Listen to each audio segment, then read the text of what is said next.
그러면은 실질적인, 아까 말씀드렸던 대로 실질적인 면접 5단계에 대해서 설명을 드릴게요. 지금 화면을 보시는 것처럼, 실질적인 5단계지만 이거는 경력직을 위주로 해서 말씀드리는 겁니다. 아무런 데이터가 없는 분들한테는 어떻게 제가, 이 내용하고는 조금 상기 다를 수가 있어요. 그렇다고 그런다면 실질적으로 면접, 제1과 경치 면접을 대처한 거, 일단은 내용을 한번 보면은 일단은 제가 내용 들어가기 전에 자료를 안 만들고 사실 제가 생각하고 있는 방향에 대해 그냥 구두로만 설명을 드리려고 그랬는데 이게 진짜 뭐 인터넷 방송이다 보니까 힘들더라고요. 이게 뭔가 이렇게 글로 쓰고 그렇게 이제 칠판에다 이제 그림 그리듯이 하려고 그랬는데 이게 이 생각만큼 이게 컴퓨터를 통해서 하는 거라 이게 만만치가 않네요. 일단은 이제 면접이라는 부분에 대해서 본인이 어떻게든 채용을 자체적으로 진행을 하든 아니면 컨설턴트를 통해서 진행을 했던 간에 면접이 잡힌 이후에 본인이 어떻게 대처하냐에 대한 설명입니다. 일단 첫 번째로는 이제 5가지의 법칙을 제가 만들었어요. 5요소인데 첫 번째는 MOT에 대한 합리적인 대처.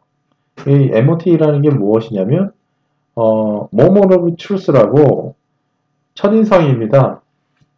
아무리 본인이 학력이 좋고 영어를 잘하고 좋아도 아무리 우리가 명문대를 나오고 판사고 변호사군 간에 인성이 돼 있지 않으면 저희가 그 사람을 어, 진짜 훌륭한 사람이라고 마음에 드는 사람이라고 얘기하지 않지 않습니까? 내 사람으로 별로 이렇게 만들고 싶지 않잖아요. 일반적으로. 이거랑 마찬가지로 내가 아무리 뛰어나고 우리 회사에서 삼성전자에서 이 아주 최고의 인재라고 하더라도 뽑는 입장에서 회사 말을 안 듣고 독단적으로 행동을 한다든지 커뮤니케이션을 잘 못한다든지 아니면 레퍼런스 평이 너무 안 좋다든지 아니 그렇게 된다 그런다면 일단 자격 미달입니다. 그런 분들은 일단은 혼자서 사업하셔야지 취업을 하시면 안 돼요. 그래서 본인의 성격이 어떻든 간에 일단 첫인상에서 본인이 최선을 다해야 된다. 그래서 제가 이제 강좌별로 1, 2, 3, 4, 5로 제가 나눠놨지만 집중적으로 설명을 드릴 겁니다. 두 번째로는 자기소개. 자기소개는 누구든지 쉽다라고 생각해요. 하지만 제가 봤을 때 또 제 경험상으로 후보들이 떨어질 때 보면 대부분 자기소개에서 떨어집니다. 그 부분은 뭐냐면 본인의 강점을 소개를 하고 본인이 그때까지 이런 사람입니다라는 궁극점을 줘야 되는데 그런 부분들을 어, 이렇게 약간 이렇게 그분들이 원하는 부분에 대해서 맞춰서 얘기하기보다는 본인이 했던 위주, 본인이 이 채용하고 관계없는 쓸데없는 얘기들 그런 부분들을 얘기하게 되면 이 채용에 대해서 자격이 안 되는 사람이 잘못된 진행 방법을 통해서 지원했고 또 잘못 오해를 해서 면접에 왔구나 이렇게 생각을 하게 되거든요. 그래서 그런 중요한 점, 그 부분도 좀 더 말씀드리고요.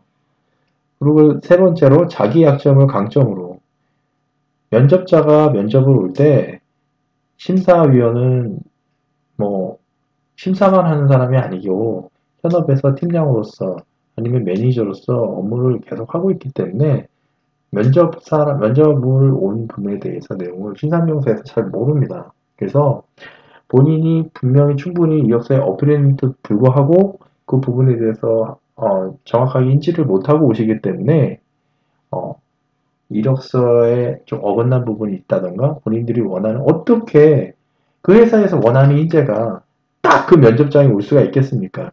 잠재력이 있는 분이 면접장에 오시는 거죠. 근데 면접장에서는 그분들이 원하는 부분 딱 100%, 120% 이상 싱크로가 된 사람을 면접 왔을 거라고 확신하게 되거든요. 그 때문에 그 사람이 저를 찾던 그 사람이 맞습니다. 라는 거를 보여주셔야 된다는 거죠. 또 네 번째로는 영어의 대처 능력. 영어는 외국 사람한테 하는 방법, 한국 사람한테 하는 방법, 외국계 대기업 방법이 다릅니다. 그 부분도 말씀드리고요. 기타 질문에 대한 대처 방법까지 제가 한 강좌 한 강좌를 통해서 설명을 해드리겠습니다. 일단 우선 면접 안내의 첫 번째 요소인 MOT에 대한 합리적인 대처 방법에 대해서 말씀드릴게요. 일단은 MOT에 대한 부분, 합리적인 방법은 뭐냐면 아까 말씀드렸다시피 첫인상이 좋아야 다른 부분이 부족해도 영어가 비록 990점은 아니더라도 토익이 비록 그분들이 원하는 하버드가 아니고 예일이라도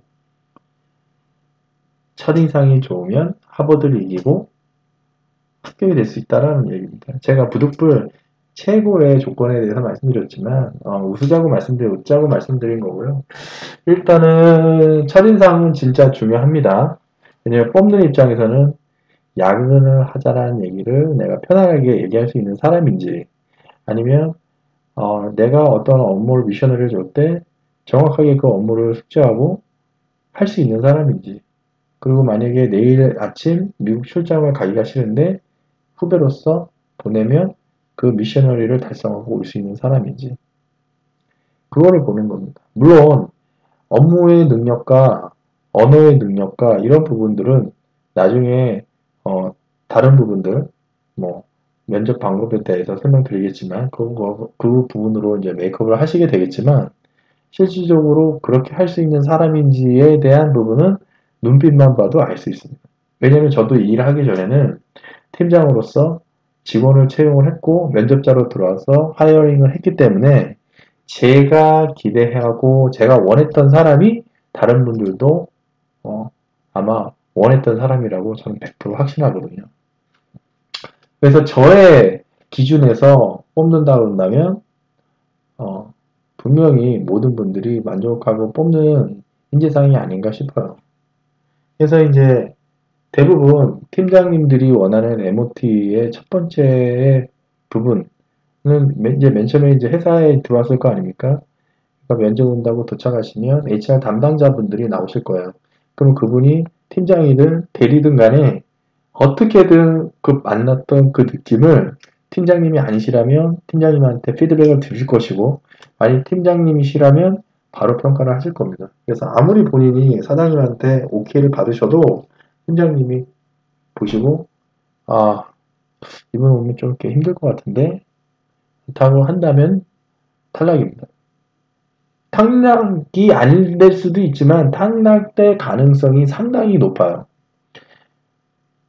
그때 합격하자고 갔는데 왜 확률을 떨어뜨릴 이유는 없잖아요. 그렇죠?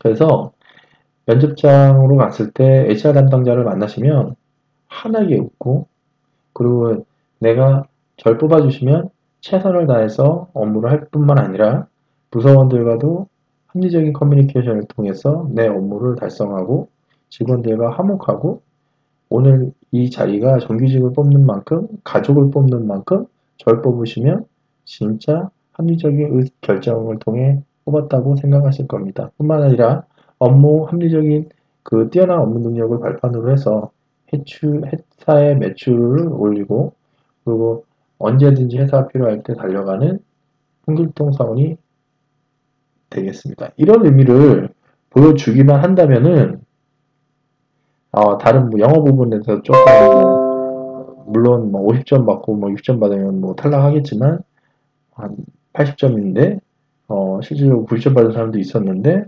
그분이 참 이게 MOT가 별로 안 좋고 자세가 안 좋고 삐뚤하게 않고 그런 분이라면 저 같으면 충분하게 영업은 떨어지죠. 왜냐면 업무할 수 있는 능력은 둘 다 똑같거든요.